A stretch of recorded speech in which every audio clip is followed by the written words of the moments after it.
Hello class, welcome to the study official. आज हम discuss करने वाले हैं हाइट एंड डिस्टेंस के अपने थर्ड क्वेश्चन के बारे में। अपनी एनसीईआरटी के हाइट एंड डिस्टेंस की सीरीज मैंने स्टार्ट कर रखी है और हर एक क्वेश्चन आपको हम कराने वाले हैं बिल्कुल डिटेल में, सिंपल वे में। तो आज चलिए समझते हैं इसका तीसरा क्वेश्चन। दो क्वेश्चन तो हम आपको प्रोवाइड करा चुके हैं, अब आज तीसरा क्वेश्चन। चलिए समझते हैं इसमें क्या बताया गया है। A contractor plans to install 2 slides for the children to play a park, यानी एक पार्क में कुछ स्लाइड्स लगानी। स्लाइड आप समझ रहे हैं ना, जो ऐसे फिसलते हैं बच्चे वाली स्लाइड्स, ठीक है। For the children below the age of 5 years, यानी 5 साल के छोटे बच्चों के लिए है स्लाइड्स लगाई गई है। And she prefers to have a slide whose top is at height of 1.5 metre, यानी कि हमारे पास एक इस तरीके का लगाया गया। देखिए हम आपको बताते हैं कि यार यहाँ पर जैसे कि 1.5 हाइट का है ना, तो यहाँ पर बनाया गया आपके पास ये इस तरीके से, और हम कह रहे हैं कि इसकी हाइट जो है 1.5 मीटर है। और यहाँ पर ये एक स्लाइड है, यू लगाई गई, यहाँ पर बच्चे बैठेंगे और यहाँ पे फिसलेंगे। ये वाला ना एक बनाया गया कुछ इस तरीके का, ओके। फिर आगे क्या बताया गया कि and is inclined at angle 30 degree, यानी ग्राउंड के साथ ये 30 डिग्री का एंगल फॉर्म कर रहा है। चलिए 30 डिग्री का एंगल भी हम लोगों ने फॉर्म कर लिया, ओके। उसके बाद क्या कह रहा है, whereas for the elder children, यानी कि थोड़े बड़े बच्चों के लिए She wants to have a steep slide at height of 3 metre. अब बड़े बच्चों के लिए तो जाहिर सी बात थोड़ा ऊंचा होगा, तो यहाँ पर थोड़ा बड़ा बना लेते हैं। ये कुछ ऐसा थोड़ा बड़ा बनेगा बड़े बच्चों के लिए 3 metre. And inclined at angle of 60 degree, वो इंक्लाइंड हो रहा है कितने एंगल पे, 60 डिग्री पे। तो यहाँ पर हम बना लेते हैं कि ये कुछ इस तरीके का है और ये यू इंक्लाइंड हो रहा है, ठीक है। और ग्राउंड के साथ यहाँ बना रहा है एंगल 60 डिग्री, और इसकी हाइट कितनी दे रखी है यहाँ पर, देखिए 3 मीटर। तो ये भी 3 मीटर की इसकी हाइट है। चलिए लिख लिया हमने। यहाँ पर ये इतना ऊंचा है क्योंकि बड़े बच्चों के लिए, ये छोटे बच्चों के लिए, ठीक है। इसका एंगल पता है, इसका एंगल पता है। हम लोगों से पूछ क्या रहा है, देखिए हम लोगों से पूछ रहा है what should be the length of slide in each case. ये जो स्लाइड है ना, जहां पे फिसल रहे हैं बच्चे, इसकी लेंथ क्या है दोनों केस में। तो चलिए बड़ा आसान क्वेश्चन हम लोग निकाल देते हैं। इसकी लेबलिंग कर लेते हैं। इसका नाम देते हैं ए, इसका नाम देते हैं बी, इसका नाम देते हैं सी, और इसका नाम देते हैं पी, इसका नाम देते हैं क्यू, इसका नाम देते हैं आर। अपनी मर्जी से आप जो भी नेमिंग चाहे कर लें, ठीक है। अच्छा, सबसे पहले हम इसमें सॉल्व कर लेते हैं, ठीक है। तो यहाँ पर हम क्या निकालेंगे बच्चों, लिखेंगे सबसे पहले इन ट्राइंगल, कौन सा ट्राइंगल है, ए बी सी, तो हम लिख लेंगे ए बी सी। चलिए ठीक है, इन ट्राइंगल एबीसी। अब एबीसी में क्या करने वाले, देखिए हम लोगों को ये निकालना है, और हमारे पास क्या गिवन है, ये वाली साइड। अब चलिए नेमिंग करते हैं। जो भी एंगल दिया होता है ना, उसके फ्रंट वाली साइड को क्या बोलते हैं, परपेंडिकुलर बोलते हैं, यानी कि इसके सामने वाली साइड परपेंडिकुलर हो जाएगी, परपेंडिकुलर, ओके। जो सबसे बड़ी साइड होती है इस ट्राइंगल की, सबसे लॉन्ग साइड कौन सी दिख रही है, ये वाली, तो ये क्या हो जाएगी, हाइपोटेन्यूज हो जाएगी अपनी। चलिए ठीक है, हाइपोटेन्यूज हो गई अपनी, ओके। ये परपेंडिकुलर हो गया या ये हाइपोटेन्यूज हो गया, तो बचा क्या, बेस। तो दिस इज द बेस, ये आपका बेस हो गया। अच्छा ठीक है, और आप समझते हैं हमसे पूछा क्या गया है।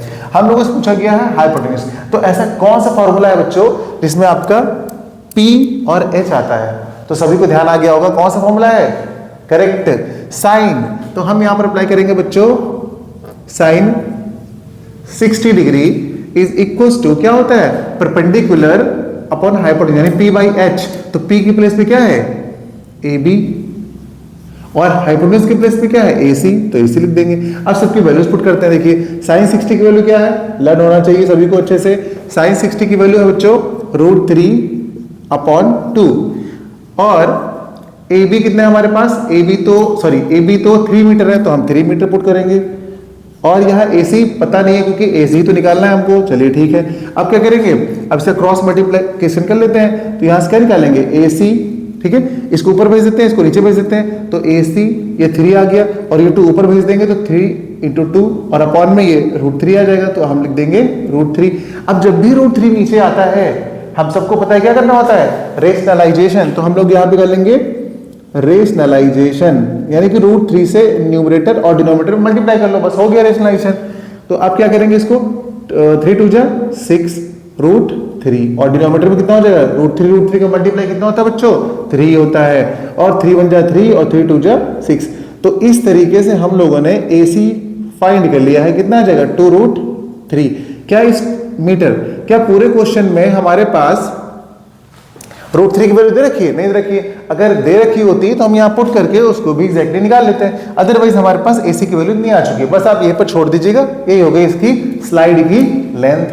ओके बच्चों, अब हम लोग निकाल लेते हैं इस छोटे वाले क्वेश्चन का सॉल्यूशन, भाई इसको भी कर लेते हैं। ठीक, तो यहाँ पर क्या हमारे पास ट्राइंगल PQR है, तो हम यहाँ लिखेंगे in triangle P Q R. चलिए ठीक है, इस ट्राइंगल की बात कर रहे हैं। यहां पर भी सिमिलरली हम ये करने वाले हैं, ट्राइंगल के ये जो एंगल दिया हो 30 के सामने की साइड क्या हो जाएगी, पी, यानी ये पी हो गया और ये फिर इससे एच हो गया। तो हम यहां पर अप्लाई कर देंगे साइन 30 डिग्री। इस बार हम यहाँ पे 30 डिग्री अप्लाई करेंगे, ठीक है ना। और ये फिर से P बाई एच, तो P कितना है हमारे पास, पी क्यू, तो हम लिखेंगे यहाँ पर पी क्यू, और H का मतलब पी आर, तो यहाँ लिखेंगे पी आर। ओके, अब यहाँ पे वैल्यूज पुट कर देंगे। तो साइन 30 की वैल्यू बताइए सभी लोग, 1/2, ठीक है, 1/2 होती है। और पी क्यू की वैल्यू कितनी है हमारे पास, 1.5 गिवन है क्वेश्चन में, तो आप पुट करेंगे। और पी आर यही तो आपको निकालना है, ठीक है।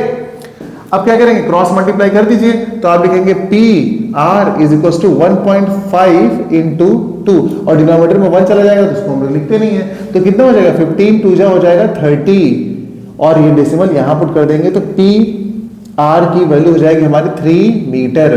तो ये बच्चों आगे निकल के 3 मीटर आ गई है हमारी इसकी स्लाइड की, यानी कि ये निकल के आ गया है आपका कितना, 2√3 मीटर। ये आ चुका है 2√3 मीटर इसकी लेंथ, और इसकी लेंथ कितनी आ चुकी है, 3 मीटर। ओके, इस तरीके सॉल्व करके हम लोगों ने बड़ी आसानी से फाइंड कर लिया है दोनों की लेंथ कितनी है। अगर हमसे पूछा था क्वेश्चन में कि किसकी लेंथ ज्यादा है, तो हम आराम से बता सकते थे कि किसकी लेंथ ज्यादा है, पर हमसे सिर्फ ये पूछा गया था कि आप बताइए ईच केस में इन दोनों की स्लाइड की लेंथ कितनी कितनी आएगी। तो इस तरीके से इस क्वेश्चन का सोल्यूशन बच्चों हम लोगों ने बड़ी आसानी से कर लिया, और उम्मीद करते हैं कि आपको समझ में आया होगा। अब हम लोग करेंगे अगला क्वेश्चन।